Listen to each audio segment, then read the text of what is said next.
ठंडा पानी पीने से ज़ुकाम पीछा नहीं छोड़ता। सिगरेट पीने से हार्ट अटैक का ख़तरा दुगना हो जाता है। खजूर खाने से कभी नफ्सियाती कमज़ोरी नहीं होती। रोज़ घर की सफाई करने से रिज़्क में बरकत होती है।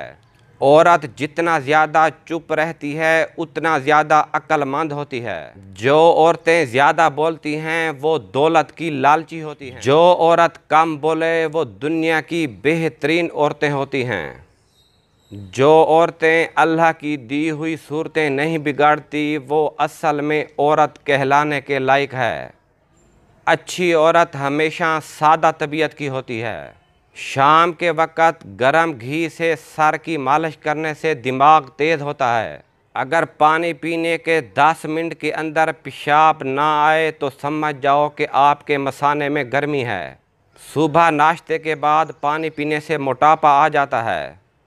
बच्चे के सर के बाल अगर देर से आएँ तो समझ जाएं कि बच्चा ज़हीन है।